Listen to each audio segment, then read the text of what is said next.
Hello everyone and welcome back to the channel.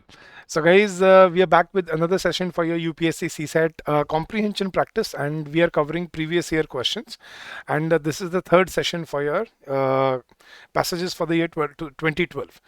So guys, before we begin, I would like to inform you about our comprehensive guidebook. Now, this guidebook is a one-stop solution if you are a beginner, if you are starting out to prepare for your UPSC CSAT exam.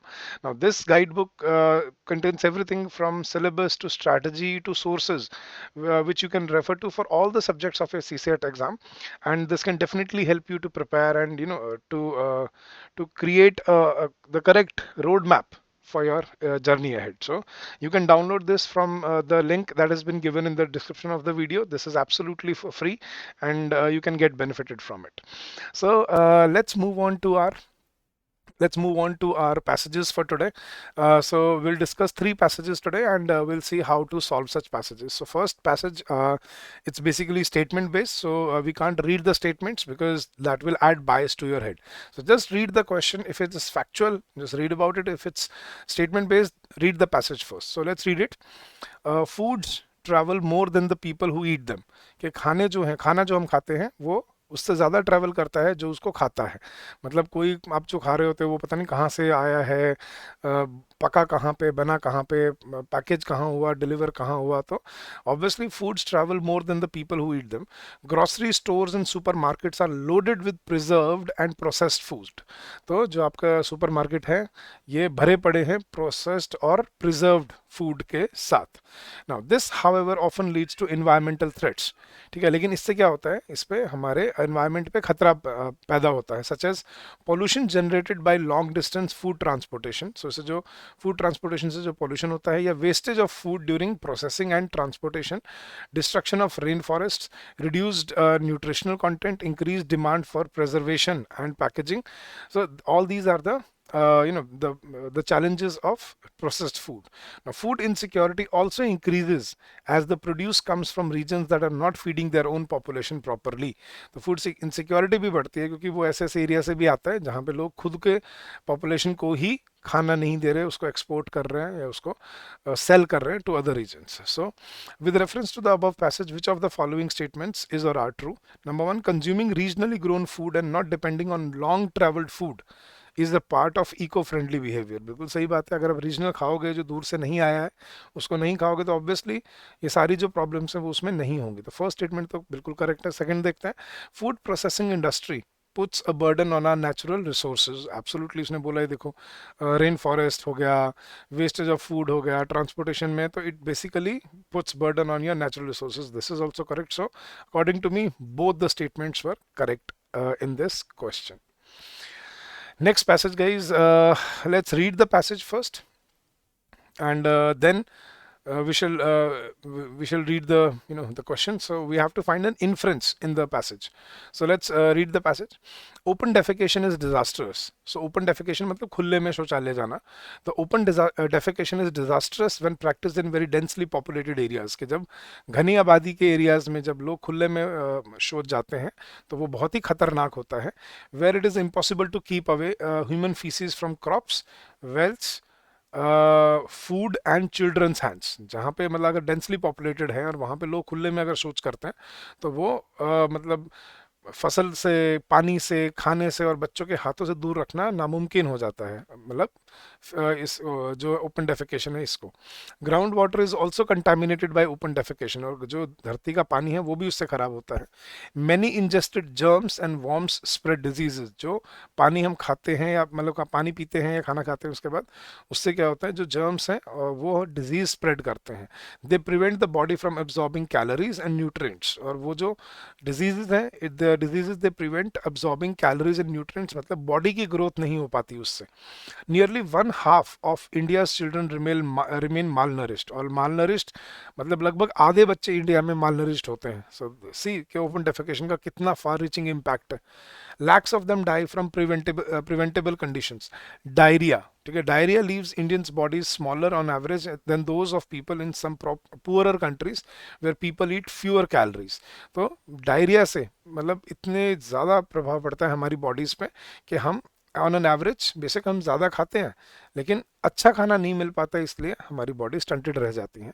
Underweight mother's, जो कम wait की mothers होती हैं, underweight mothers produce stunted babies, मतलब जो पूरी तरह विकसित नहीं होते। प्रोन टू सिकनेस, जो जल्दी बीमार है, and who may fail to develop their full cognitive potential, और जिनका दिमागी रूप से भी सही ग्रोथ नहीं हो पाता। मतलब germs release into environment harm rich and poor alike, जो जर्म्स हैं वो अमीर गरीब दोनों को इफेक्ट करते हैं। इवन दोज हु यूज लेट्रिन्स, और जो लेट्रिन यूज कर रहे हैं उनको भी इफेक्ट तो करेगा अगर कोई दूसरा जाएगा तो हमें रोकना चाहिए। बेसिकली वो ये कहना चाह रहे हैं कि open defecation is disastrous, that is true. So what is the inference that can be taken from the passage? अब ऑप्शन देखते हैं। The central and state governments in India do not have enough resources to afford a latrine for each household. कोई government की कहीं बात नहीं हुई है इसमें, तो I think that is not the influence. Second, open defecation is the most important public health problem of India. ये सबसे इंपॉर्टेंट पब्लिक हेल्थ प्रॉब्लम है ओपन डेफिकेशन। ओके, हो सकता है। आगे देखते हैं। Open defecation reduces the human capital of India's workforce. Yes, open defecation is a public health problem in all developing countries. ये ऑल डेवलपिंग कंट्री, ये देखो गाइस, जब मैंने क्या कहा था आपको, जब ऑप्शन एक्सट्रीम हो जाते हैं ना कि सभी डेवलपिंग कंट्रीज में नहीं, उसने देखो ये कहा है कि बेशक और गरीब देश हैं जहाँ पे बच्चे अच्छा खा पाते हैं इंडिया से, right? So it's not that this is the case for all developing countries, this is peculiar in India, so ये गलत है। अब बी और सी में बचा था, मैं बी को एलिमिनेट करता हूँ, क्यों? क्योंकि देखो open defecation is the most important public health problem, ये कहीं पे क्लियरली मेंशन नहीं है पैसेज में, ये आप इन्फर नहीं कर सकते पैसेज में, कोई ये उसने ऐसा इशारा नहीं किया है। बड़ी प्रॉब्लम है बहुत, बट सबसे बड़ी प्रॉब्लम है ये कहीं नहीं बोला उसने एक्सप्लिसिटली। लेकिन जो बोला है वो क्या है? Open defecation reduces the human capital. Human capital मतलब जो लोगों की जो क्षमता है, देश के लोगों की जो क्षमता है काम करने का। अब देखो उसने बोला कि स्टंटेड बेबीज होते हैं, ठीक है, उससे फिर हमारी कॉग्निटिव एबिलिटीज डेवलप नहीं हो पाती, शरीर डेवलप नहीं हो पाता, मानसिकता डेवलप नहीं हो पाती, और उससे प्रभाव पड़ता है किस पे? ह्यूमन कैपिटल पे। So the right influence is open defecation reduces the human capital of India's workforce. हमारे मतलब एक तरह से एक चेन में बनता है वो, उससे क्रॉप्स का अफेक्ट होती है, खाना पानी अफेक्ट होता है, उससे बीमारियां होती हैं, बीमारियों से कैलोरीज नहीं ले पाते बच्चे, माल नरिश्ड होते हैं, डायरिया से मतलब शरीर खराब रहते हैं बच्चों के, और फिर अंडरवेट मदर्स से भी जो बच्चे हैं वो स्टंटेड होते हैं और उनकी पूरी कॉग्निटिव, तो basically it is affecting at the end the human capital of the country. ठीक है, जो हमारी ह्यूमंस की जो पावर है, ह्यूमंस की जो क्षमता है काम करने की, कमाने की, that is called human capital, तो that is affected by open defecation. So option C is the correct option. आगे बढ़ते हैं guys, passage number 3, which among the following is the most logical corollary. Corollary inference एक ही चीज होती है guys, तो we have to look at it the same way. तो let's read the passage. Climate change is already making people hungry all over the world. Climate change से पूरी दुनिया में लोग भूखे हो रहे हैं। सो climate change is already making people hungry all over the world by disrupting crop yields. Crops की पैदावार को खराब करने से की वजह से, और पुशिंग अप प्राइसेस, और खाने की कीमत बढ़ने से क्लाइमेट चेंज जो है वो लोगों को वैसे ही भूखा मार रहा है। तो ये समझना पड़ेगा हमें। And it is not just food but nutrients are becoming scarcer, कि सिर्फ खाना नहीं, उनके अंदर जो न्यूट्रिएंट्स है वो भी कम होते जा रहे हैं as climate changes. It is the poorest communities that will suffer the worst effects of climate change. ये क्लाइमेट चेंज के सबसे ज़्यादा बुरा प्रभाव जो पड़ेगा वो किस पे पड़ेगा? गरीब कम्युनिटीज़ पे, गरीब देशों पे, including increased hunger, hunger and malnutrition, के ज़्यादा भूख और भुखमरी और ज़्यादा माल न्यूट्रिशन होगा। As crop production and livelihoods are threatened, जैसे जैसे फसल कम होती जाएंगी और लोगों की कमाई कम होती जाएगी। On the other hand poverty is a driver of climate change. और दूसरी तरफ क्या है? Poverty is a driver of climate change, मतलब क्लाइमेट चेंज होता भी गरीबी से ही है। As desperate communities resort to unsustainable use of resources to meet current needs. बिल्कुल सही बात है। उसने क्या बोला? जैसे गरीब है, उसके पास पैसा नहीं है, वही ज़्यादा मतलब क्लाइमेट चेंज में वो करता है। क्यों? क्योंकि जहाँ गैस नहीं होगी जैसे घर में, वो लकड़ी जलाएगा। अब लकड़ी जलाएगा, धुआं होगा, उससे पोल्यूशन होगा, या ऐसे चॉइसेस क्रिएट करेगा वो जो आपके लिए सस्टेनेबल नहीं है। तो बेसिकली ये वो बन गया विशियस साइकिल ऑफ पॉवर्टी, जिसको बोलते हैं ना कि पॉवर्टी से इन्वायरमेंटल पोल्यूशन होता है। मतलब पॉवर्टी से क्या कह रहे हैं वो? पॉवर्टी से पोल्यूशन होता है, ठीक है, और पोल्यूशन ज़्यादा इम्पैक्ट भी किसको करता है? लोगों को गरीब बनाता है। तो पोल्यूशन गरीब बना रहा है और गरीबी से पोल्यूशन बढ़ रहा है, फिर पोल्यूशन बढ़ रहा है तो और गरीब हो रहे हैं, और फिर और पॉवर्टी से और पोल्यूशन बढ़ रहा है। तो एक विशियस सर्कल बन गया ये कि वो एक दूसरे को बढ़ा रहे हैं। अब क्या कॉरलरी है इसमें देखते हैं। पहला ऑप्शन है government should allocate more funds to poverty alleviation programs and increase food subsidies to poor communities के। सरकार को पॉवर्टी एलिवेशन प्रोग्राम चलानी चाहिए और फूड सब्सिडी बढ़ानी चाहिए, ये कह रहा है पैसेज में वो? नहीं. Poverty and climate impacts reinforce each other and therefore we have to reimagine our food systems. Yes, जो आपको भी बता रहा था.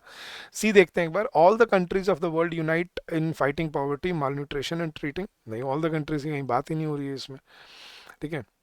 Next, we must stop unsustainable agricultural practices and control food prices. नहीं, ये भी नहीं कहा है उसने. So I think clearly हम C और D eliminate कर सकते हैं और A भी बिल्कुल explicitly mentioned नहीं है. तो the right inference is, the right corollary is poverty and climate change impacts reinforce each other. जैसे मैंने आपको बताया ना, गरीबी से पोल्यूशन बढ़ता है और पोल्यूशन बढ़ने से गरीबी बढ़ती है. तो दे reinforce each other and therefore we have to reimagine our food systems. That is the right corollary from the passage. तो गाइज ये थे आज के प्रैक्टिस पैसेजेस. अगर आपको अच्छा लग रहा है हमारा our method, our way of teaching, our way of helping you out to solve comprehension passages, then you can also join us in our comprehensive course for your CSAT preparation. Now in this course we are offering you 100 hours to prepare you for CSAT exam. Now these 100 hours include all the concept classes along with their downloadable PDFs, sectional tests, full length tests that are given to you in your course. Weekly live doubt sessions are conducted to help you with your queries, and then we will also be conducting live revision classes before the exam. So come join us in our course and get benefited, and so that you don't have to worry about this exam at all. So give us just 2 months, right? 100 hours and we'll prepare you for CSAT from scratch, right? So you can join us. The link has been given in the description of the video, and if you have any queries, if you have any doubts regarding anything, you can call us on this number, that is 8146207241, or you can also drop us an email at hello@edutab.co.in. So that's it for today, guys. I'll see you again next week with more such sessions so that we can help you in your journey ahead. So till then, guys, stay safe, stay healthy, and happy learning to all of you.